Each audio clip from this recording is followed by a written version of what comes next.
No se permite reproducción del video y audio.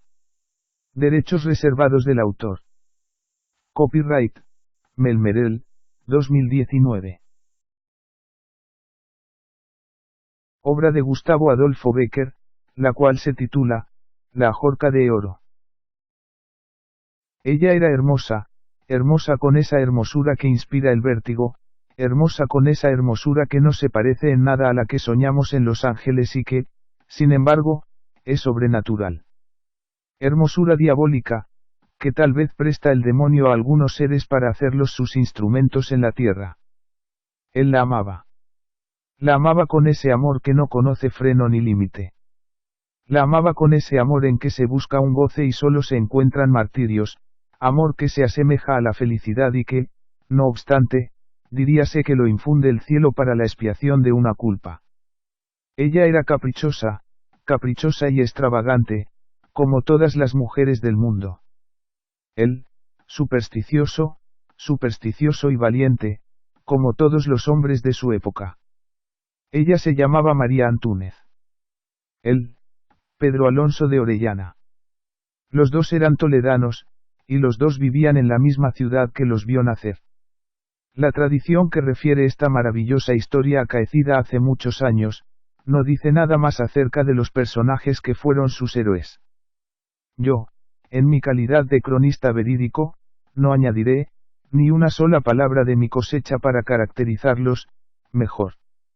Él la encontró un día llorando, y la preguntó. ¿Por qué lloras? Ella se enjugó los ojos, lo miró fijamente, arrojó un suspiro y volvió a llorar.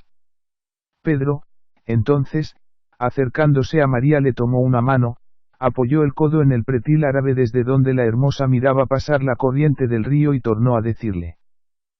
¿Por qué lloras? El Tajo se retorcía gimiendo al pie del mirador, entre las rocas sobre las que se asienta la ciudad imperial. El sol trasponía los montes vecinos, la niebla de la tarde flotaba como un velo de gasa azul, y solo el monótono ruido del agua interrumpía el alto silencio. María exclamó. No me preguntes por qué lloro, no me lo preguntes, pues ni yo sabré contestarte ni tú comprenderme. Hay deseos que se ahogan en nuestra alma de mujer, sin que los revele más que un suspiro. Ideas locas que cruzan por nuestra imaginación, sin que ose formularlas el labio, fenómenos incomprensibles de nuestra naturaleza misteriosa, que el hombre no puede ni aun concebir. Te lo ruego, no me preguntes la causa de mi dolor. Si te la revelase, acaso te arrancaría una carcajada. Cuando estas palabras expiraron, ella tornó a inclinar la frente y él a reiterar sus preguntas. La hermosa, rompiendo al fin su obstinado silencio, dijo a su amante con voz sorda y entrecortada. Tú lo quieres, es una locura que te hará reír, pero no importa, te lo diré, puesto que lo deseas. Ayer estuve en el templo. Se celebraba la fiesta de la Virgen, su imagen, colocada en el altar mayor sobre un escabel de oro, resplandecía como un ascua de fuego. Las notas del órgano temblaban, dilatándose de eco en eco por el ámbito de la iglesia, y en el coro los sacerdotes entonaban el salve, Regina. Yo rezaba absorta en mis pensamientos religiosos, cuando maquinalmente levanté la cabeza y mi vista se dirigió al altar. No sé por qué mis ojos se fijaron, desde luego, en la imagen. Digo mal, en la imagen, no. Se fijaron en un objeto que, hasta entonces, no había visto, un objeto que, sin que pudiera explicármelo, llamaba sobre sí toda mi atención. No te rías. Aquel objeto era la ajorca de oro que tiene la Madre de Dios en uno de los brazos en que descansa su divino Hijo. Yo aparté la vista y torné a rezar. Imposible. Mis ojos se volvían involuntariamente al mismo punto. Las luces del altar, reflejándose en las 1000 facetas de sus diamantes, se reproducían de una manera prodigiosa. Millones de chispas de luz rojas y azules, verdes y amarillas, volteaban alrededor de las piedras como un torbellino de átomos de fuego, como una vertiginosa ronda de esos espíritus de las llamas que fascinan con su brillo y su increíble inquietud. Salí del templo, vine a casa, pero vine con aquella idea fija en la imaginación. Me acosté para dormir, no pude. Pasó la noche, eterna con aquel pensamiento. Al amanecer se cerraron mis párpados, y, lo creerás, aún en el sueño veía cruzar, perderse y tornar de nuevo una mujer morena y hermosa, que llevaba la joya de oro y pedrería. Una mujer, sí, porque ya no era la Virgen que yo adoro y ante quien me humillo, era una mujer, otra mujer como yo, que me miraba y se reía mofándose de mí. ¿La ves?, parecía decirme, mostrándome la joya. ¿Cómo brilla? Parece un círculo de estrellas arrancadas del cielo de una noche de verano. ¿La ves? Pues no es tuya, no lo será nunca, nunca. Tendrás acaso otras mejores, más ricas, si es posible, pero esta, que resplandece de un modo tan fantástico, tan fascinador, nunca, nunca. Desperté, pero con la misma idea fija aquí, entonces como ahora, semejante a un clavo ardiendo, diabólica, incontrastable, inspirada sin duda por el mismo Satanás. ¿Y qué? Callas y doblas la frente. No te hace reír mi locura. Pedro, con un movimiento convulsivo, oprimió el puño de su espada, levantó la cabeza, que, en efecto, había inclinado, y dijo con voz sorda. ¿Qué virgen tiene esa presea? La del sagrario, murmuró María. La del sagrario. Repitió el joven con acento de terror. La del sagrario de la catedral. Y en sus facciones se retrató un instante el estado de su alma, espantada de una idea. Ah. ¿Por qué no la posee otra virgen? Prosiguió con acento enérgico y apasionado. ¿Por qué no la tiene el arzobispo en su mitra, el rey en su corona o el diablo entre sus garras? Yo se la arrancaría para ti, aunque me costase la vida o la condenación. Pero a la Virgen del Sagrario, a nuestra santa patrona. Yo, que he nacido en Toledo, imposible, imposible. Nunca. Murmuró María con voz casi imperceptible. Nunca. Y siguió llorando. Pedro fijó una mirada estúpida en la corriente del río, en la corriente, que pasaba y pasaba sin cesar ante sus extraviados ojos, quebrándose al pie del mirador, entre las rocas sobre las que se asienta la ciudad imperial. La Catedral de Toledo. Figuraos un bosque de gigantescas palmeras de granito que al entrelazar sus ramas forman una bóveda colosal y magnífica, bajo la que se guarece y vive con la vida que le ha prestado, el genio, toda una creación de seres imaginarios y reales. Figuraos un caos incomprensible de sombra y luz, en donde se mezclan y confunden con las tinieblas de las naves, los rayos de colores de las ojivas, donde lucha, y se pierde con la oscuridad del santuario el fulgor de las lámparas. Figuraos un mundo de piedra. Inmenso como el espíritu de nuestra religión, sombrío como sus tradiciones, enigmático como sus parábolas. Y todavía no tendréis una idea remota de ese eterno monumento del entusiasmo, y de la fe de nuestros mayores sobre el que los siglos han derramado a porfía el tesoro de sus creencias, de su inspiración y de sus artes. En su seno viven el silencio, la majestad, la poesía del misticismo, y un santo honor, que defiende sus umbrales contra los pensamientos mundanos, y las mezquinas pasiones de la tierra. La consunción material se alivia, respirando el aire puro de las montañas. El ateísmo debe curarse respirando su atmósfera de fe. Pero si grande, si imponente se presenta la catedral a nuestros ojos, a cualquier hora que se penetra en su recinto misterioso y sagrado, nunca produce una impresión tan profunda, como en los días en que despliega todas las galas de su pompa religiosa, en que sus tabernáculos se cubren de oro y pedrería, sus gradas de alfombras, y sus pilares de tapices. Entonces cuando arden despidiendo un torrente de luz sus 1000 lámparas de plata.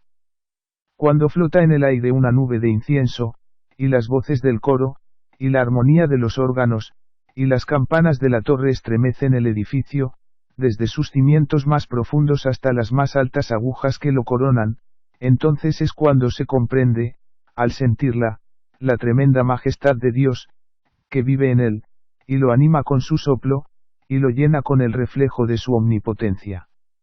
El mismo día en que tuvo lugar la escena que acabamos de referir, se celebraba en la Catedral de Toledo el último de la magnífica octava de la Virgen. La fiesta religiosa había traído a ella una multitud inmensa de fieles. Pero ya ésta se había dispersado en todas direcciones, ya se habían apagado las luces de las capillas y del altar mayor, y las colosales puertas del templo habían rechinado sobre sus goznes para cerrarse detrás del último toledano. Cuando de entre las sombras, y pálido, tan pálido como la estatua de la tumba en que se apoyó un instante, mientras dominaba su emoción, se adelantó un hombre, que vino deslizándose con el mayor sigilo hasta la verja del crucero. Allí, la claridad de una lámpara permitía distinguir sus facciones.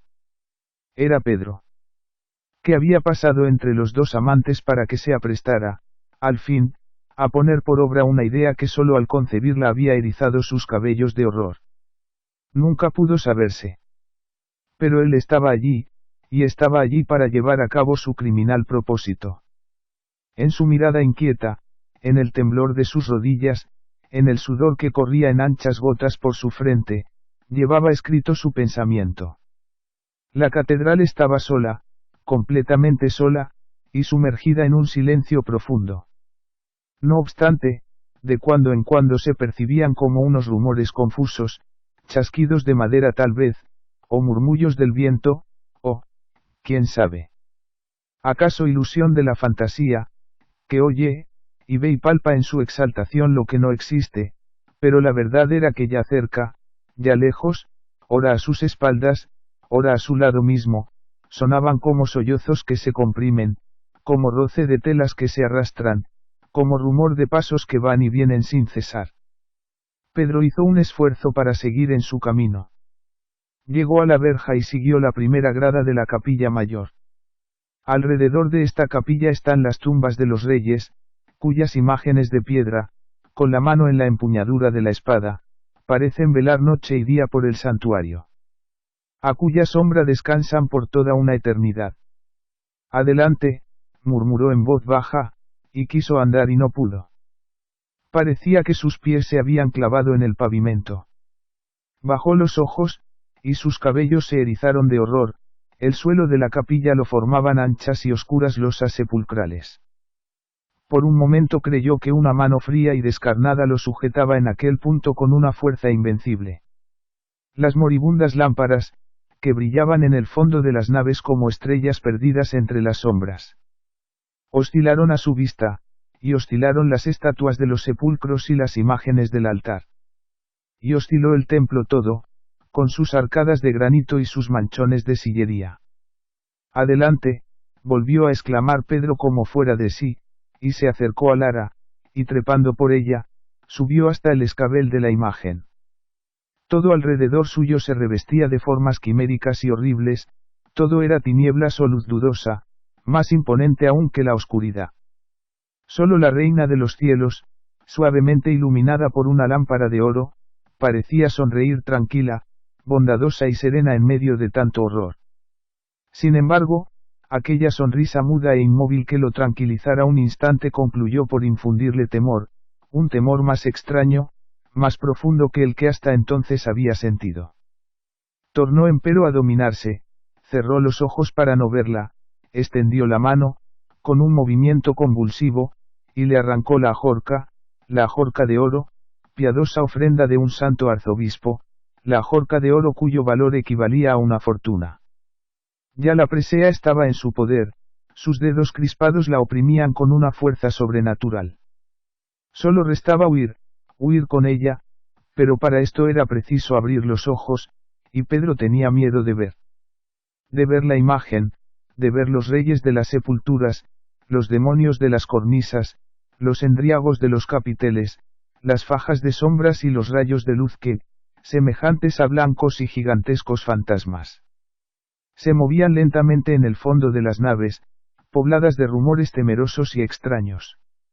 Al fin abrió los ojos, tendió una mirada, y un grito agudo se escapó de sus labios. La catedral estaba llena de estatuas, estatuas que, vestidas con luengos y no vistos ropajes, habían descendido de sus huecos y ocupaban todo el ámbito de la iglesia y lo miraban con sus ojos sin pupila. Santos, monjes, ángeles, demonios, guerreros, damas, pajes, cenobitas y villanos se rodeaban y confundían en las naves y en el altar. A sus pies oficiaban, en presencia de los reyes, de hinojo sobre sus tumbas, los arzobispos de mármol que él había visto otras veces inmóviles sobre sus lechos mortuorios. Mientras que, arrastrándose por las losas, trepando por los machones, acurrucados en los doseles, suspendidos en las bóvedas ululaba, como los gusanos de un inmenso cadáver, todo un mundo de reptiles y alimañas de granito, quiméricos, deformes, horrorosos. Ya no pudo resistir más. Las sienes le latieron con una violencia espantosa, una nube de sangre oscureció sus pupilas, arrojó un segundo grito, un grito desgarrador y sobrehumano, y cayó desvanecido sobre Lara. Cuando al otro día los dependientes de la iglesia lo encontraron al pie del altar, tenía aún la ajorca de oro entre sus manos, y al verlos aproximarse exclamó con una estridente carcajada. Suya, suya. El infeliz estaba loco.